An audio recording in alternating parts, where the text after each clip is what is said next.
Génération Lycée vous est présentée par la région Haute-Normandie.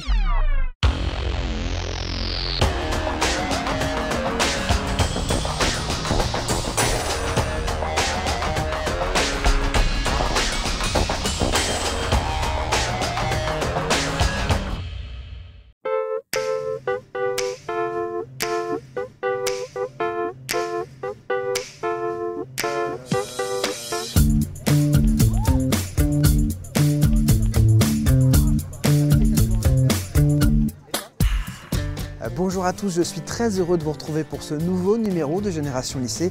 Aujourd'hui nous sommes à la frontière entre deux régions, la Haute-Normandie et la Picardie. Nous sommes dans le département de Seine-Maritime, dans la ville 2. C'est le lycée polyvalent Anguier qui nous accueille. Au sommaire de votre émission, découverte de l'option art plastique, visite de l'atelier de fonderie et de son CAP d'art, et enfin nous parcourrons les allées des bâtiments industriels. Mais avant cela, nous allons à la rencontre du proviseur de l'établissement, Chantal Porte. Bonjour Madame Porte. Bonjour Monsieur Garret. Merci beaucoup de nous accueillir. C'est avec plaisir. Merci beaucoup encore. Le lycée polyvalent Anguier est un établissement qui est tout neuf, mais qui a une véritable histoire. Oui, tout à fait. Le lycée Anguier a été créé en 1582 à Euux par les Jésuites.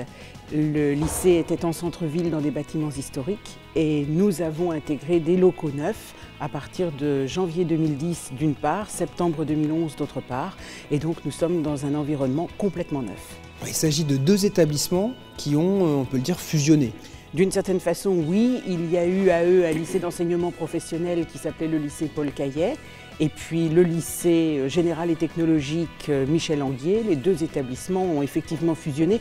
Administrativement, c'était fait depuis une vingtaine d'années. Pratiquement, ça s'est fait en fait depuis septembre de cette année puisque nous sommes enfin sur un seul site. Alors c'est un site qui fait, tu connaissais la surface un peu du site, combien de mètres carrés? Je n'ai pas la surface précise en tête, par contre ce que je peux vous dire c'est que nous avons 27 000 mètres carrés de surface planchée à entretenir tous les jours. Oui, c'est un énorme établissement. Tout à fait. Combien d'élèves, combien de professeurs? Environ 1 millier d'élèves et une centaine de professeurs. Alors vous avez plusieurs sections qui cohabitent ici, quelles sont-elles? Alors nous avons des sections générales, des sections technologiques et des sections professionnelles. Section générale classique, L, E, S et S. Nous avons des sections technologiques, tertiaires et industrielles et des sections professionnelles. Les sections professionnelles ayant la caractéristique d'être toutes industrielles. C'est en lien avec l'activité de la vallée de la Brelle? Tout à fait. Nous sommes dans le pôle mondial du flaconnage de parfums et nous travaillons avec les verriers, directement ou indirectement d'ailleurs, comme on le verra tout à l'heure. Bon, on va aller faire une petite visite? Avec plaisir. Je vous suis.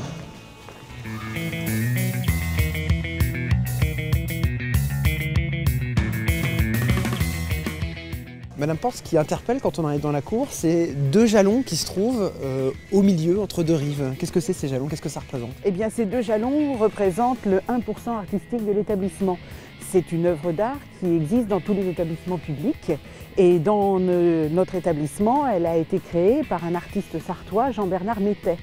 Il a travaillé avec les élèves, il les a positionnés en atelier d'écriture, il les a amenés à réfléchir sur la dualité du site. Les deux rives, d'un côté les enseignements artistiques, le CDI, les lettres, et de l'autre côté les enseignements industriels et scientifiques. Et ces deux rives qui auraient pu rester séparées ont été réunies par la volonté des hommes. C'est les passerelles sur lesquelles nous nous trouvons. Et le texte met en valeur cette réunion des deux sites. Et donc le texte a été codé, gravé sur les jalons qui sont éclairés de l'intérieur la nuit. On va jeter un petit coup d'œil au gymnase, je crois maintenant. Si vous voulez. C'est parti.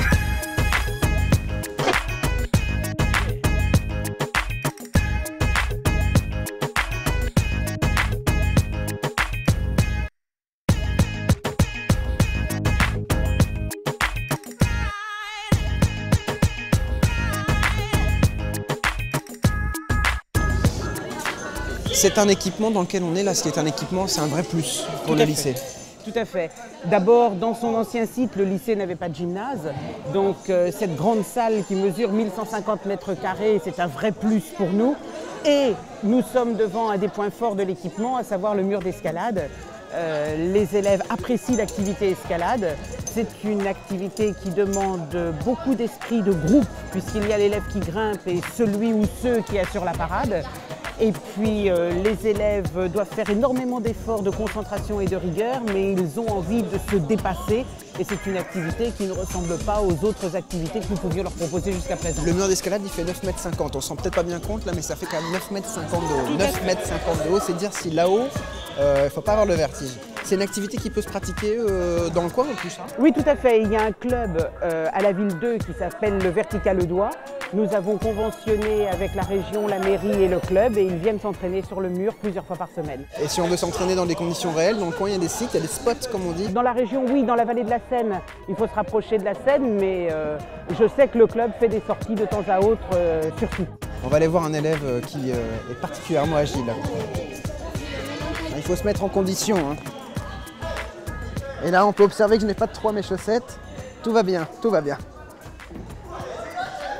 Toi, tu es particulièrement agile, ça va, c'est pas trop difficile? Ça fait un peu mal. Là, le parcours que tu viens de faire, tu l'as fait juste ici, c'est un des parcours les plus difficiles? Ouais, c'est le plus dur. Et là, tu l'as monté en 2 minutes. Ouais. Qu'est-ce qui, toi, c'est le fait de se dépasser, mais qu'est-ce qui, toi, te motive? T'en fais en club? Oui, j'en fais en club. Quel âge tu as? 15 ans. T'es en quelle classe? En première. Première? S. S. D'accord, et donc c'est une option que tu pratiques régulièrement, ici et à l'extérieur? Ouais. Tu montes comme ça, ouais. Tu y vas, et moi je vais être capable de me casser la binette. C'est super facile, vous pouvez le faire. Je préfère laisser faire Charles.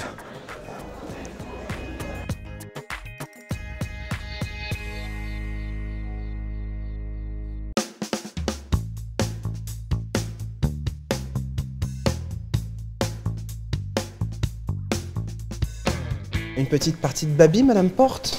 Pourquoi pas? Ah bah il n'y a pas la balle. Ah ouais, non. Ah, il n'y a pas la balle. Ce sont les surveillants d'internat qui ont la balle. Alors ici on est à l'internat. Dans le foyer de l'internat, le lycée accueille 47 internes, garçons et filles. Le foyer dispose de mobilier confortable et modulaire. Et puis table de baby, table de tennis de table, un téléviseur bien entendu. Et puis des chambres où les élèves sont 2 ou 3 par chambre selon leur niveau de... On va jeter un petit coup d'œil. Avec plaisir. C'est important pour vous d'avoir un internat dans l'établissement? C'est un vrai plus pour un établissement qui se trouve un petit peu à la périphérie entre la campagne et la ville? C'est tout à fait important, d'autant plus que nous avons quelques sections rares. Et donc notre zone de recrutement est vaste. Et si nous n'avions pas d'internat, certains jeunes ne pourraient pas suivre les études qu'ils ont choisies. Donc nous sommes là dans une chambre type de l'internat avec tout l'équipement qui convient et puis une salle de bain par chambre, plus donc le foyer que nous avons vu tout à l'heure et puis des salles d'études qui permettent aux élèves de travailler dans de très bonnes conditions. Vous accueillez combien d'élèves en permanence ici? 47 internes, garçons et filles sur 2 niveaux avec 2 maîtres d'internat. Donc avant bac, après bac? Tout à fait. Et CAP bien sûr? Bien sûr. D'accord, très bien. On va continuer la visite. Madame Porte, autre endroit indispensable pour bien accueillir les élèves internes ou demi-pensionnaires, le restaurant scolaire. En effet, nous avons un vaste restaurant scolaire avec une salle qui peut accueillir 400 convives. Toute la cuisine est faite sur place. C'est un lieu fondamental de la vie de l'établissement puisqu'en effet, les élèves internes y prennent leurs 3 repas quotidiens pendant toute la semaine. Et c'est un endroit qui est complètement neuf? C'est tout neuf. Toutes les installations qui sont là-bas au fond sont complètement neuves. Le personnel a reçu une formation spécifique quand la cuisine nous a été livrée. Et nous respectons bien évidemment toutes les règles de fabrication, les règles d'hygiène dites HACCP, avec un souci de variété des menus et d'équilibre alimentaire. Madame Porte, merci beaucoup de nous avoir accueillis et de nous avoir fait la visite de l'établissement. Nous allons maintenant dans une salle d'art plastique pour les rencontrer des élèves qui pratiquent cette option de façon intensive dans le lycée polyvalent Anguier.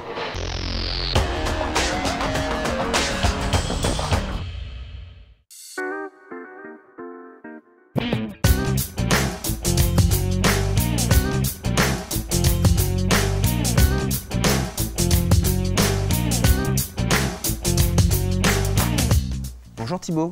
Oui, bonjour. Qu'est-ce que vous êtes en train de faire? C'est rigolo cette vidéo, dites donc.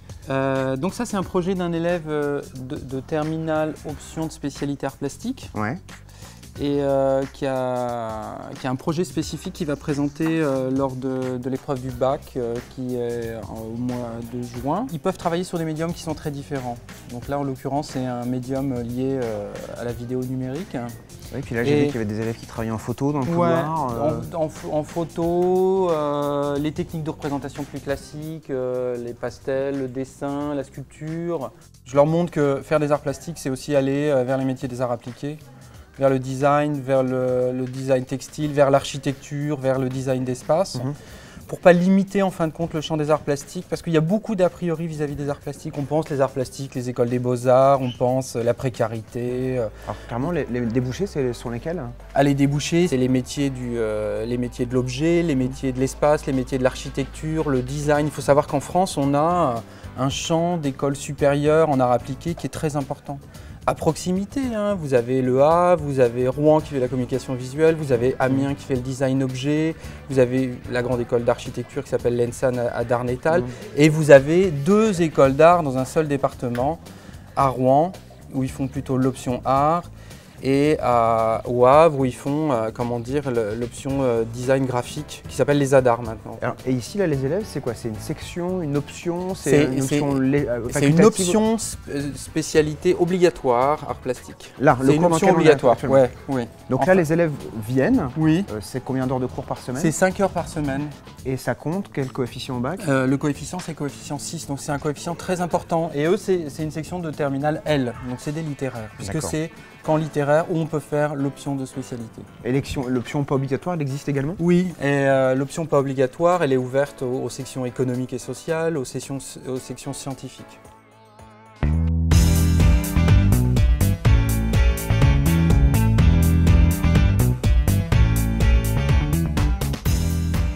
Bonjour Luna. Bonjour. Qu'est-ce que tu fabriques? Je suis en train d'entortiller des fils pour pouvoir faire la structure d'une grande jupe. Donc pour une installation. La jupe? Voilà. Qui est ici. Donc, les vêtements, ils viennent d'où? De Récup. J'ai lancé une petite annonce dans le lycée et puis il y a des âmes charitables qui t'ont donné des vêtements. Qui sont venus me filer un coup de pouce. Ouais. Donc c'est quoi ça? C'est une jupe? Voilà, ça, donc c'est plein de jupes. C'est seulement que des des jupes. jupes, d'accord. C'est noté? Ah oui, c'est noté. Ouais. C'est une œuvre notée? Ça sera présenté pour le bac, donc par photo. Parce qu'on peut présenter que des planches, 10 en spécialité et 7 en facultatif. Ouais. Donc je vais devoir les expliquer devant un jury. C'est coef 6, c'est ça? Oui. L'épreuve. Oui, donc c'est important quand même. Ouais. Et donc là, tu vas passer l'année sur cette œuvre-là, tu vas en présenter d'autres? Non. Ça c'est une grosse par rapport aux autres, mais c'est une partie d'un tout. Voilà, c'est ça. Je te laisse continuer, Luna. D'accord, merci. Autre particularité de cette option spécialisée art plastique, elle participe avec d'autres élèves de l'établissement au Printemps des Poètes. Cette manifestation célèbre la poésie, quelle que soit sa forme d'expression, sur tout le territoire français. Ici, l'art plastique se mêle à un atelier d'écriture et à un autre de théâtre. On a un atelier d'écriture qui a lieu tous les lundis soirs, donc tous les 15 jours, avec des élèves qui viennent en dehors des cours. Et les élèves écrivent des textes sur la thématique nationale du Printemps des Poètes, qui est cette année l'enfance. Donc ces textes, après, sont lus par les élèves de l'option théâtre. On en fait une petite plaquette qui est vendue ou présentée sur le salon du livre de la ville, c'est le 2e week-end de mai. Enfin, les séances de travail ont lieu au Théâtre des Charmes, à Eux, donc sur un vrai plateau de théâtre. Et il y a 2 groupes d'élèves, 2 groupes de 15 élèves chacun, qui travaillent tout au long de l'année autour de différentes thématiques qui se retrouvent finalement lors de la finalisation du projet. Et cette année, donc, le projet s'intitule « Je me mire dans la boule de mon enfance ». À cette pièce vont se greffer justement les différents textes qui ont été écrits, différentes poésies. Donc en fait, on part sur un patchwork de textes différents, théâtraux ou pas.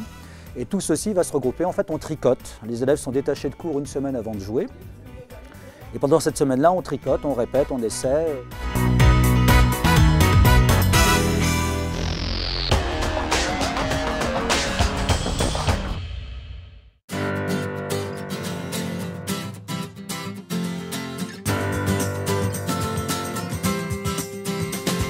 Les élèves de l'option art plastique collaborent régulièrement avec les autres élèves de l'établissement. Nous sommes au CAP Fonderie. Derrière moi, les élèves de l'option art plastique regardent certaines de leurs œuvres qui vont être coulées tout de suite.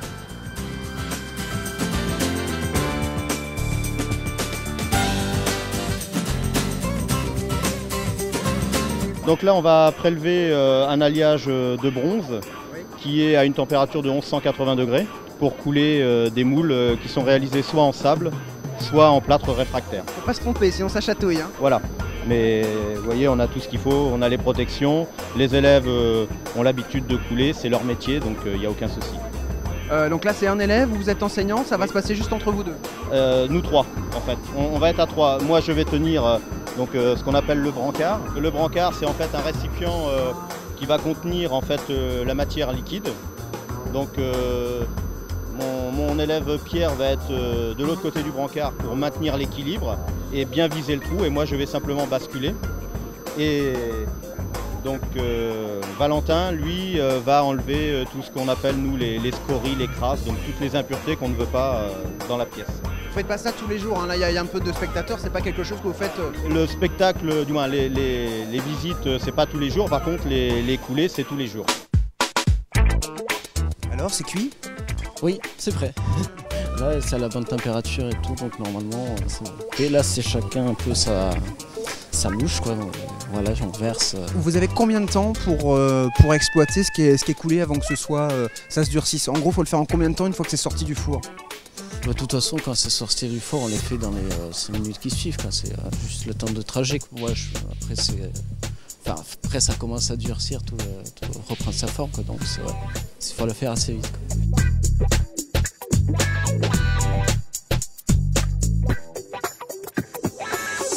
C'est quoi l'étape suivante là? Donc là, les moules ont été coulés, la matière est refroidie, elle est solidifiée. Déjà Oui, elle est déjà solide. Bon, par contre, on est encore, là pour le bronze, on est encore aux alentours des 500 degrés. Hein. Donc surtout ne pas toucher. Mais on peut déjà ouvrir les moules pour voir le résultat.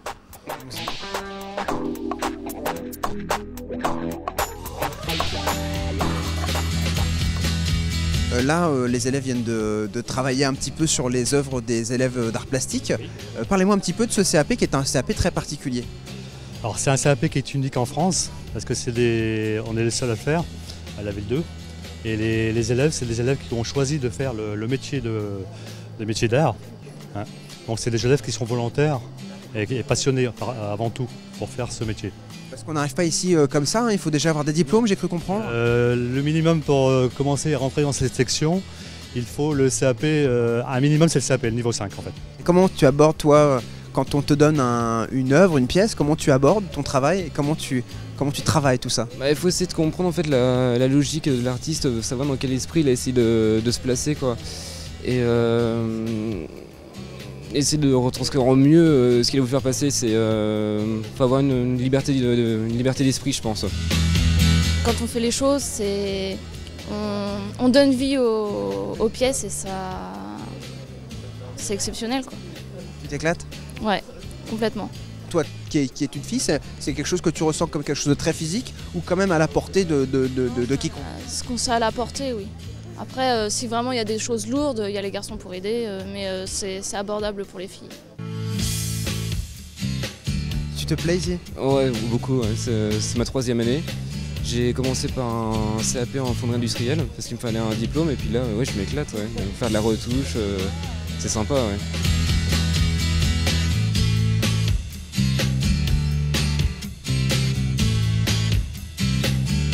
C'est quoi les débouchés de ce CAP? Les débouchés de ce CAP, c'est de travailler déjà en fonderie d'art. Donc il y a plein de demandes en fonderie d'art. Les jeunes, quand ils vont sortir de ce lycée, auront un métier. Et une embauche surtout.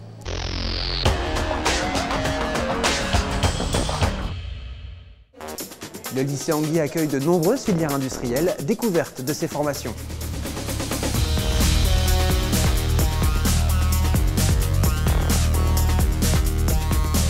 Bonjour Patrick. Bonjour Guillaume. Alors dites-moi, où est-ce qu'on est ici? Alors là, vous êtes dans la filière outillage, hein, c'est-à-dire que le lycée a cette particularité d'être le seul lycée de l'académie où on forme aux techniques de l'outillage, avec un bac professionnel et un BTS études et réalisation d'outillage ensuite. qui permet aussi à des élèves qui ont fait des formations STI ou S, sciences de l'ingénieur, de poursuivre en BTS.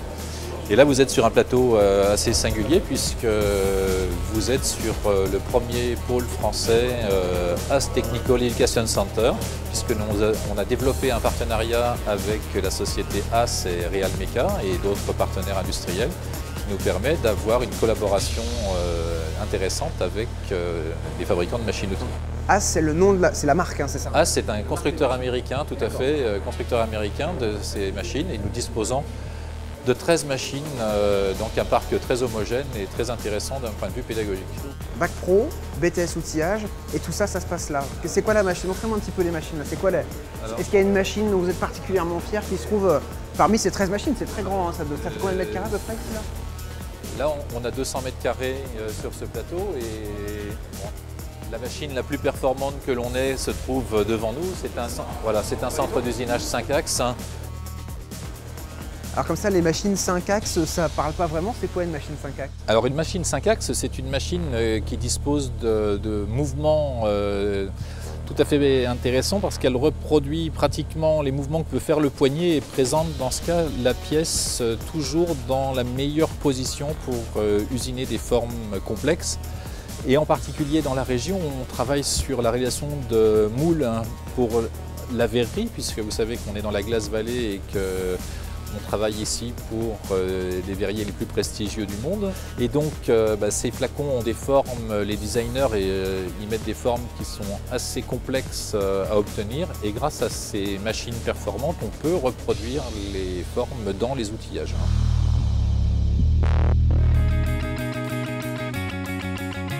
Bonjour Christopher. Bonjour. Alors toi, tu es en première année de BTS études et réalisation d'outillage. Oui. Qu'est-ce que tu es en train de faire?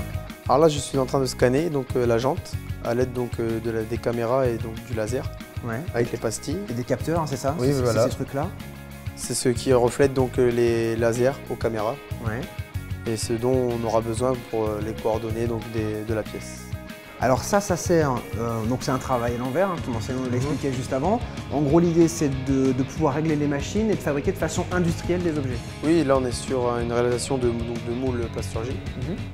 Et donc oui, c'est pour retrouver donc, toutes les coordonnées quand on n'a pas de plan en fait. Et pour pouvoir ensuite les mettre dans les machines, faire fonctionner les machines et vous aider à réaliser les outils. Toi, tu es en cours en scolaire, c'est-à-dire que tu es en présentiel toute l'année, mais tu partages ton temps aussi avec des élèves qui sont en apprentis, je crois. Ouais, c'est bien parce qu'ils nous rapportent leur expérience de l'extérieur et nous, à l'inverse, notre expérience ici en cours. Donc ouais, ça se passe très très bien. Ils sont quoi, c'est 3 semaines, 1 semaine, 2 semaines, 2 semaines? Non, c'est quelques jours, c'est quand nous on a 2 jours d'atelier, eux ils sont partis. Et donc après ils ont les cours généraux avec nous en fait. Ok, bah, je vais te laisser continuer à travailler. Merci.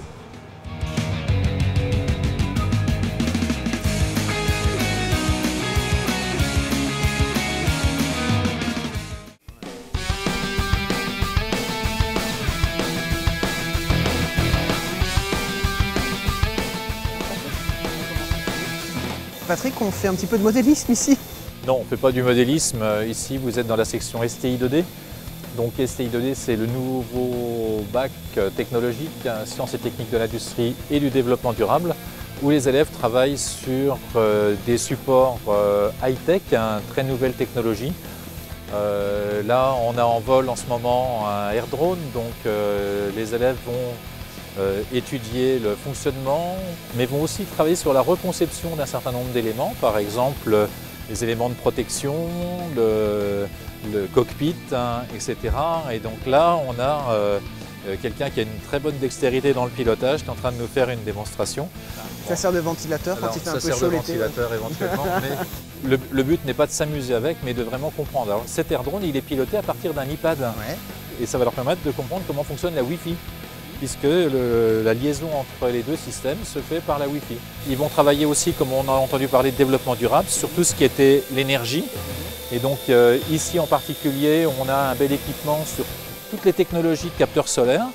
Donc on va faire de la production d'électricité, ils vont pouvoir mesurer les rendements de différentes technologies, pouvoir faire des choix et concevoir des supports où la technique sera avec avec du panneau solaire photovoltaïque.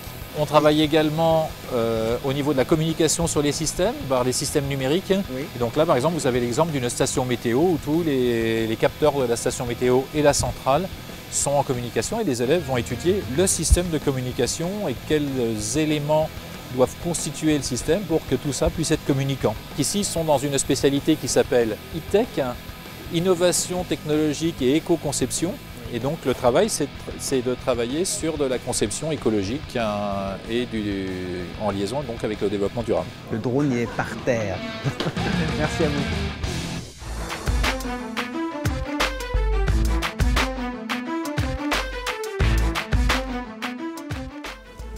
Alors Anthony, ça pédale fort? Oui, mais là, c'est un vélo à assistance électrique, pardon.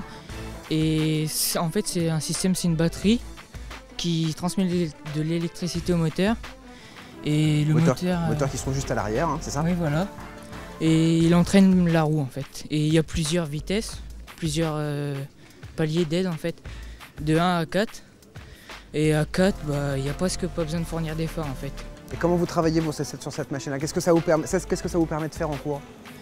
Ça nous des exercices sur le rendement d'électricité, tout ce qui est sur l'électricité en fait. Je te remercie, je te laisse continuer à pédaler dur, hein, ça pédale dur.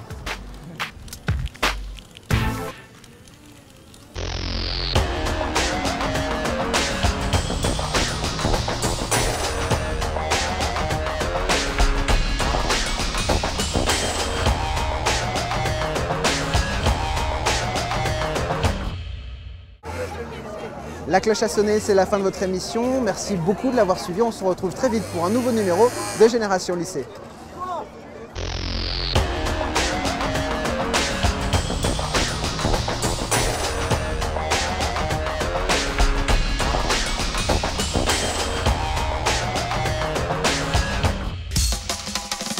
Génération Lycée vous a été présentée par la région Haute-Normandie.